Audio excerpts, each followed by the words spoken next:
안녕하십니까, 박PD입니다. 부동산 투자의 필수 요건은 입지죠. 그리고 부동산 가치의 필수 요건도 마찬가지로 입지입니다. 자, 그런데 제가 오늘 추천해드릴 지역은요, 영등포 역세권이 되겠습니다. 자, 영등포 역세권은 입지 대비했을 때 아직 좀 저평가되어 있어요. 그리고 이 영등포 역세권을 중심으로 한 반경 350m 이내의 주거 지역은 충분히 소자본으로 투자해서 높은 영리 실현을 할 수 있는 미래 가치가 내재되어 있기 때문에 이 지역을 좀 중심적으로 보시면 좋겠는데요. 많은 분들이 아실 겁니다. 영등포 역세권이 여의도와 함께 도심으로 승격돼서 여러 가지 이유에 의해서 좋아지고 있고, 신안산선도 개통이 곧 예정되어 있기 때문에 이런 역세권 개발에 따른 요소에 의해서 또 좋아지는 것도 당연하고, 이 주변에 정비 사업이 순차적으로 순항하면서 프리미엄이 고가로 형성되다 보니까 평당 가치도 나날이 올라가고 있어서 좋아진다는 부분 아실 텐데, 어떠한 요인에 의해서 어떠한 정책적인 요건에 의해서 더 좋아질 것인데, 이런 디테일은 좀 놓치고 계신 분들이 많을 것 같아서 이 영상을 준비해 봤습니다. 그래서 끝까지 놓치지 말고 시청해 주시면 좋겠습니다. 바로 알아보도록 하겠습니다. 자, 작년 한 해와 올해 한 해는요, 이 세금적인 규제 정책이 아닌 주택 공급 활성화를 위한 정책들이 계속적으로 나오고 있는데요. 작년 5, 6대체부터 꾸준하게 언급이 되고 있는 게 바로 이 역세권입니다. 작년 8.4대책 때 보시게 되면요, 우리 역세권에 위치하고 있는 준주거나 상업지역은 복합용도로 지구 단위 계획을 하게 될 경우 용도 변경을 통해서 용적률이 최대한 올라갔었는데, 앞으로는 역세권의 주거 지역들도 용도 변경을 통해서 용적률을 최대한 주겠다라고 작년 8월 4일날 대책이 나왔고요. 그 후속 대책으로 추가적인 역세권 주택 및 공공임대주택 건립 관련 운영 기준이라고 해서 개정안이 10월 달에 있었습니다. 우리가 잘 알고 있는 역세권 시프트의 운영 기준이 또 개정이 되었는데요. 지구 단위와 시프트를 포괄적으로 확대한 개발안이 또 1월 달에 나왔죠. 이 부분은 잠시 후에 설명드리고요.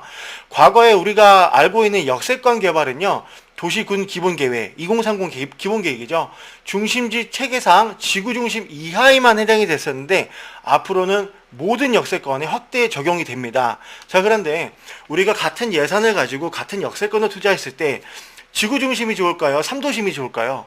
가장 먹이사슬의 최상단에 있는 영등포 역세권을 저는 추천해드리고 싶은 이유가 이 부분에서 찾아볼 수가 있겠고요. 이 부분은 잘 아실 겁니다. 서울은 개발되는 곳만 계속적으로 개발되는 거. 그래서 입지 좋고 서울 도심권에 있는 지역에 같은 예산을 투자하시는 게 실패 없고 성공으로 갈 수 있는 투자의 지름길이다 라고 보시면 좋겠는데요. 자, 1월 19일 날 어떤 부분이 개정이 되었는지 알아볼게요. 그 전에 이 개정안은 공포한 날부터 3개월 이후에 시행이 될 예정입니다. 바뀐 내용은요, 역세권 복합용도 지구단위 계획구역 지정 대상에 일반 주거지역을 포함시켰습니다. 오늘 추천하는 영등포가 이 역세권 350m 이내에 들어가니까 지구단위든 도시정비형 재개발이든 다 해당이 되고요. 지구단위 계획으로 일반 주거지역을 준주거지역으로 변경하는 경우에는 용적률을 최대 700%까지 주겠다. 단 대신에 토지가치 상승분, 늘어나는 용적률만큼 조례를 정하는 만큼 임대주택으로 기부 취납하도록 되어 있습니다. 어쨌든 용적률이 올라가는 사실은 변함이 없고, 용적률이 높은 땅일수록 평당가가 비싼 것은 다들 아실 겁니다. 그래서 영등포 역세권이 입지적으로나 이런 정책적으로는 아직 저평가되어 있으니까 투자 시드머니 유동이 가능하신 분은 영등포 역세권을 좀 집중적으로 보시면 좋겠고요. 도시정비형 재개발 사업으로 이 역세권이 들어가게 되면요, 용도지역 상향 지원이 있습니다. 원래 1차 역세권은 250m가 맥시멈이었는데 22년까지 350m로 확대가 되었습니다. 그래서 350m까지 편안하게 보시면 좋겠고요.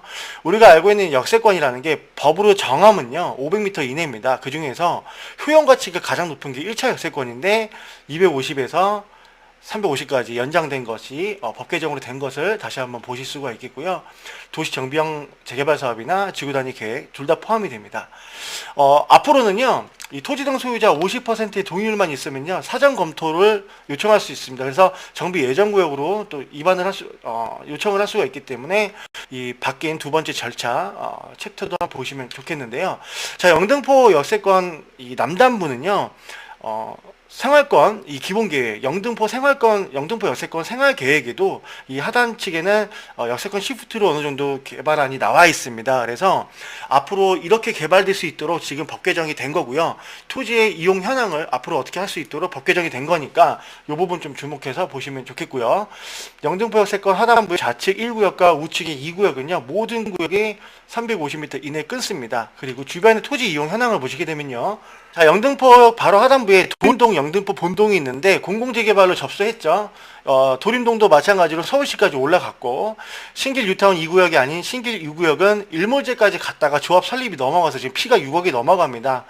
상단부의 신길 역세권 시프트도 마찬가지로 피가 6억 원 이상을 호가고 있고, 신길 밤동산 여기가 2014년도인가 해지가 됐는데 공공재개발로 접수해서 마찬가지로 사전 타당성 검토가 통과가 돼서 서울시로 올라가 있습니다. 바로 하단부에 위치한 신길 1구역과 신길 16구역도 서울시로 올라가 있고요. 신길 6구역과 일부 당산동 6구 일부 지역은 또 탈락이 되었습니다. 이 부분 공공재개발 소식으로 다음에 또 제가 한번 설명을 드리겠는데요. 어쨌든 프리미엄이 비싼 이유가 이 당산 생활권이나 영등포 뉴타운, 신길 뉴타운 이때가 16억 5천까지 30평형대가 호가로 나오고 있습니다. 여의도가 개발되면 당연히 영등포 전체가 호가를 같이 수혜를 받고요. 용산이 좋아지면 노량진 뉴타운, 뭐 반포가 좋아지면 흑성 뉴타운, 노량진도 올라가고 신길도 올라가고 이 전체적인 시너지 효과를 받아간다라고 보시면 좋기 때문에 내가 지금 투자하는 자본은 소액 자본이지만 향후에 미래 가치를 내다보신다면 지금 투자하는 금액이 아주 소액으로 느낄 수 있는 주변의 호가 시장이 형성이 되어 있다는 부분 거듭 강조해 드리겠습니다. 앞서 말씀드린 것처럼 역세권 반경 350m 이내 1차 역세권은요. 3종이나 준종으로 갈 경우에는 최대 500에서 700까지 용적률 완화를 통해서 개발이 될 수 있는 고밀도 개정안이 지금 확대가 되어 있기 때문에 아직은 이러한 법 개정이 적용이 안 된 영등포 역세권이 3도심임에도 불구하고 꽤나 많이 저평가되어 있다. 그래서 이 지역을 소자본 운영으로 투자를 하시고 향후에 좀 길게 오래 내다보고 투자하신다면 아주 전망이 좋은 입지 구성이 탄탄한 지역이다 라고 거듭 강조해 드릴 수가 있겠습니다. 자, 오늘 영상도 지루했을 텐데 끝까지 시청해 주셔서 감사하고요. 앞으로도 돈이 드는 부동산 정보를 추천하기 위해서 노력하는 박빌딩이 되겠습니다. 감사합니다.